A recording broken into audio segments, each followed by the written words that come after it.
কথায় বলে না শখের দাম লাখ টাকা, আরে না না, এই চারা গাছগুলো লাখ টাকা না, এই চারা গাছগুলো এক একটা 10 টাকার করে। তবে এই 10 টাকার মধ্যে লাখ টাকার সুখ আছে, সেটা কেন পরে বলছি। একটা সময় আমি ফুল গাছ লাগানো, বাড়ি সাজানো অন্যের পছন্দ মতো করতাম, এখন আমি নিজের পছন্দ মতো করতে পারি। কালকে বিকালে গিয়েছিলাম মেয়েকে নিয়ে ডান্স ক্লাসে, আসার সময় দেখলাম খুব বয়স্ক একজন মানুষ এই চারা গাছগুলো নিয়ে বসে আছে বিক্রি করার জন্য। ভাবলাম দুটো একটা চারা গাছ নেবো আর তাকে কিছু এক্সট্রা পয়সা দেবো।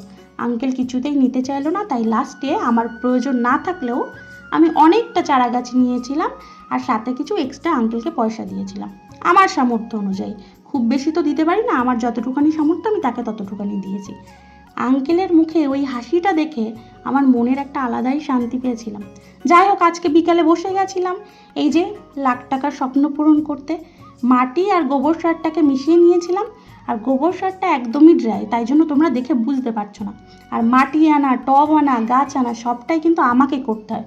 আমার যে শখ তাই আমাকে পূরণ করতেই হবে। 3 তলার থেকে নিচে গিয়ে মাটিটা আমাকেই আনতে হয়। অনেকটা মাটি আমি একসাথে করে এনে রাখি যাতে বারবার না আনতে হয়। আর গাছে জল দেওয়া থেকে শুরু করে সবটাই আমি একা হাতে করি।